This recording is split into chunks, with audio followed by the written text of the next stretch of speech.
జై శ్రీరామ్. శ్రీమాత్రే నమః. శ్రీ గురుభ్యో నమః.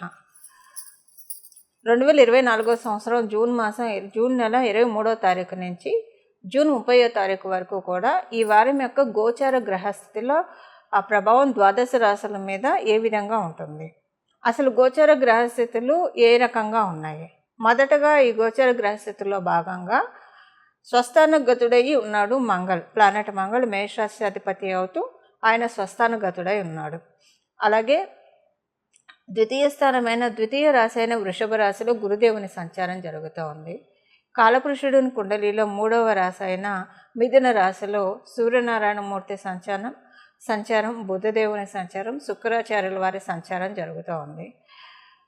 కన్యా రాశిలో కేతు భగవానుని సంచారము, లాభస్థానమైన కుంభరాశిలో కాలపురుషుడి కుండలిలోంచి లాభస్థానమైన కుంభరాశిలో శనైశ్వరుని సంచారము, రాహుదేవుని సంచారం మీనరాశిలో జరుగుతూ ఉంది. ఈ ఖగోళాన్ని భూమి మొత్తాన్ని చకచకా చుట్టి వచ్చే, ఒక నెలలోపు చుట్టి వచ్చే, ఈ జోడేక్కుని ఒక నెలలోపు చకచక వేగవంతంగా చుట్టి వచ్చే చంద్రుడు, ఆ చంద్ర భగవానుడు ఈ వారంలో ధనుసు రాశి మొదలుకొని మీనరాశి వరకు కూడా ఆయన సంచారాన్ని సాగిస్తూ ఉన్నాడు. ఇవి గోచార గ్రహగతులు ఈ వారం ఈ విధంగా ఉన్నాయి. అయితే ఈ గోచార గ్రహస్థితులు ఏమైనా ప్రత్యేకాంశం ఉందా అంటే, మనం ఇంత క్రితం వారం తెలుసుకున్నట్టు ఈ వారం కూడా అదే కంటిన్యూ అవుతుంది. అదేంటంటే 3 గ్రహాలు స్వస్థాన గతులై ఉన్నాయి. ఒక గ్రహం ఏంటి, మంగళ్, మేషరాశ్యాధిపతి మంగళ్, ఆయన స్వస్థానంలో ఉన్నారు. అలాగే బుధ భగవానుడు మిథున రాశి అధిపతి అవుతూ మిథున రాశిలో ఉన్నారు. శనీశ్వరుడు కుంభరాశి అధిపతి అవుతూ కుంభరాశిలో ఉన్నాడు. 3 గ్రహాలు వాళ్ళ స్వస్థానంలో ఉండడం చాలా మంచిదండి కాలపురుషుడి కుండలిలో. ఇది అందున ప్రత్యేకించి బుధుడు ఇక్కడ ఉండడము, 3వ రాశి ఆయన మిథున రాశిలో ఉండడం ఇంకా మంచిది. సో ఇది ఈ ద్వాదశ రాశుల వాళ్ళకి ఏ విధంగా ప్లస్ చేస్తుంది, ఇది గోచారంలో వచ్చిన వరం. ఇప్పుడంటే జనరల్గా ఏవైనా ప్రభుత్వం నుంచి వచ్చే పథకాల వల్ల చాలామంది బెనిఫిట్ అవుతారు అట్ ఏ టైం. సో అలాగ గోచారంలో కూడా గ్రహదేవతలు అందరికీ ఈ రాశి ఆ రాశి అనే తేడా లేకుండా, ఈ నక్షత్రం ఆ నక్షత్రం అనే తేడా లేకుండా ద్వాదశ రాశుల వాళ్ళకి, ద్వాదశ లగ్నాల వాళ్ళకి, అలాగే 27 నక్షత్రాల వాళ్ళకి కూడా మంచి ఫలితాలని ఇవ్వాలని అప్పుడప్పుడు అనుకుంటూ ఉంటారు. అలా అప్పుడప్పుడు అనుకున్నప్పుడు అంటే ఇలా శుభస్థానంలో వచ్చినప్పుడు అనుకుంటూ ఉంటారు. సో అది ఇప్పుడు మన అదృష్టవశాత్తు ఇప్పుడు చోటు చేసుకుంది.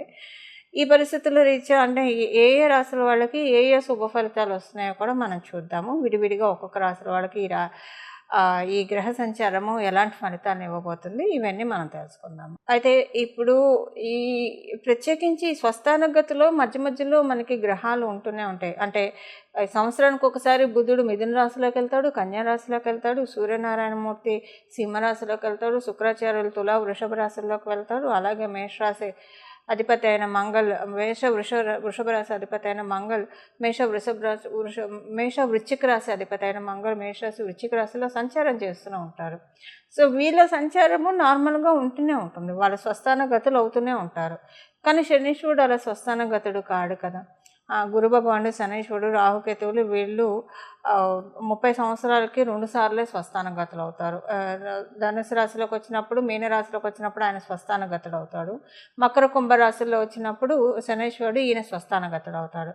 సో ఇప్పుడు పాయింట్ ఏంటంటే, కుంభరాశిలో శనీశ్వరుడు ఉంటూ మిగతా 2 రాశుల్లో ఆ గ్రహాలు, ఆ రాశ్యాధిపతులు స్వస్థానగతులు అవ్వడం ఒక విశేషాంశం. ఎందుకంటే ఎప్పుడైనా ఏదైనా ఒక అనుకూలతలకి శనీశ్వరుడు కర్మకారకుడు కదండి. మరి ఆయన ఫస్ట్ ఆమోద ముద్రను తెలిపితేనే కదా ఏదన్నా జరిగేది. సో ఆమోద ముద్రని, గ్రీన్ సిగ్నల్ని, గ్రీన్ టిక్స్ని ఇచ్చే శనైశ్వరుడు కుంభరాశిలో ఉండడం అనేది నిజంగా చాలా స్పెషల్ విషయం అని చెప్పాలి, ప్రత్యేకాంశము. అలా ఆయన కుంభరాశిలో ఉంటూ ఈ 2 గ్రహాలు స్వస్థాన గతిలో ఉండడము డెఫినెట్గా చాలా పాజిటివ్స్ని ఇండికేట్ చేస్తుంది. ఈ విషయం గురించి మనం ఆల్రెడీ ఇదివరకు వీడియోలో మాట్లాడుకున్నాము. అది లాస్ట్ గోచర ఫలితాలు చూస్తే మీకు అర్థమవుతుంది, లాస్ట్ వీక్ గోచర ఫలితాలు. అసలు ఈ వారం యొక్క ఫలితాలు ఎలా, అది ఈ వారం కూడా కంటిన్యూ అవుతున్నాయి, అందుకే ఇంకొకసారి చెప్తున్నాను. ఫలితాలు ఆల్రెడీ చెప్పారు కాబట్టి ఇంకా దాని గురించి మాట్లాడి ఈ వారం యొక్క ఫలితాలు మనం మాట్లాడుకుందాం. మకర రాశిలో పుట్టిన వాళ్ళకి ఈ వారం కొంచెం అనుకోని విధంగా డబ్బు ఖర్చు ఉంటుంది. ఈ డబ్బు ఖర్చు మీ పిల్లల రీత్యా ఉంటుంది. అందులో ఏదైనా యాత్రలకి వెళ్ళడానికి డబ్బు ఖర్చు అవ్వచ్చు, పూజలకి డబ్బు ఖర్చు అవ్వచ్చు. ఇలా ఏ రకంగా అయినా సరే కొంచెం డబ్బు ఖర్చు ఉంటుంది. ఆధ్యాత్మిక పరంగా కావచ్చు, లేదా పిల్లల పరంగా కొంత డబ్బు ఖర్చు ఉంటుంది. ఇక్కడ ఇంకొక విషయం, ఏదైనా గోల్డ్ ఐటెం కొనుక్కోవడానికి కూడా అవకాశం ఉంది. దానికైనా సరే డబ్బు ఖర్చు అవుతుంది. ఇలా ఏదో ఒక రకంగా డబ్బు ఖర్చు అయితే కొంచెం సూచిస్తుంది. ఈ వారం మీ జీవిత భాగస్వామి విపరీతమైన డబ్బు ఖర్చు మీకు తెలియకుండా పెట్టేస్తారు. అది మీకు చాలా అసంతృప్తికి గురవుతారు.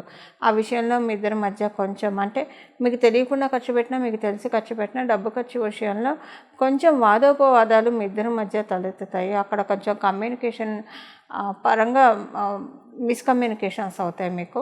అలాగే ఒకవేళ మీరు అవివాహితులే అనుకోండి, అప్పుడు మీ జీవిత భాగస్వామి ఉండరు కాబట్టి డబ్బులు ఖర్చు అయ్యే విషయం మీకు అప్లికేబిలిటీ ఉండదు. ఒకవేళ మీరు వ్యాపారస్తులే అనుకోండి, మీరు వ్యాపారస్తులు అయితే మీరు వివాహం కాకపోయినా సరే అనుకొని డబ్బు ఖర్చుతో కొంచెం ఇబ్బంది పడతారు. అంటే ఇప్పుడు ఈ డబ్బు ఖర్చు అనవసరంగా పెట్టామే అన్న బాధ అయితే కొంత ఎక్కువగానే ఉంటుంది. అది మరియు మీకు షష్ఠ స్థానాధిపతి అయిన బుధ భగవానుడు షష్ఠ స్థానంలో ఉన్నాడు.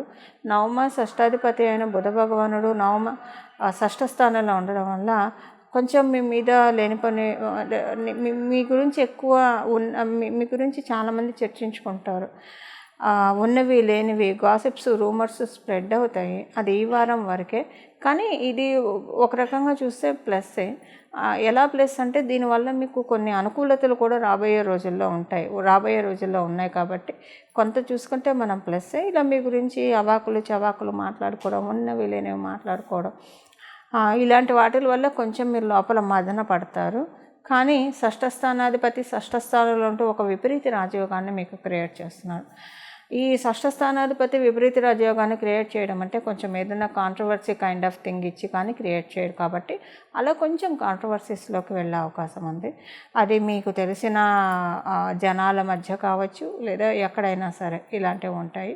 బట్ ఇది చాలా టెంపరీ అనే మీరు నోట్ చేసుకోవాలి. స్వస్థానగతుడైన మంగళ మీకు ఇంట్లోని వాళ్ళ సపోర్ట్ అయితే మీకు బాగా ఉంటుంది. ఒక డబ్బు ఖర్చు విషయంలో మీకు మీ జీవిత భాగస్వామికి పరపత్యాలు రావచ్చేమో కానివ్వండి, మిగతా విషయాల్లో బాగా ఉంది. వివాహ ప్రయత్నాలు చేయడానికి ఇది అస్సలు అనుకూలమైన సమయం కాదు ఈ వారం అలాంటి ప్రయత్నాలు ఏమీ చేయకండి. ఇవి ఈ వారం యొక్క గోచార గ్రహస్థితుల ఫలితాలు మకర రాశిలో పుట్టిన వాళ్ళకి. చూశారు కదండి మీ రాశి యొక్క ఫలితాలు ఈ వారం ఎలా ఉండబోతుందో. ఈ వారం మీరు చేసుకోవాల్సిన పరిహారము, మీ ద్వాదశ రాశుల వాళ్ళు, ద్వాదశ లగ్నాల వాళ్ళు ఈ వారం చేసుకోవాల్సిన పరిహారం, 3 గ్రహాలు స్వస్థానగతులై ఉన్నారు కాబట్టి మనం ఇంత క్రితం వారంలో తెలుసుకున్న పరిహారం చేసుకుంటూ దాంతోపాటు ఈ పరిహారం కూడా చేసుకోండి. పరిహారం వచ్చేసేసి ప్రతిరోజు కూడా ఉదయం 6ంటికి సూర్య నమస్కారం చేసుకోవడం కానివ్వండి, లేదా సూర్యనారాయణ మూర్తికి అర్ఘ్యం ఇవ్వడం కానివ్వండి.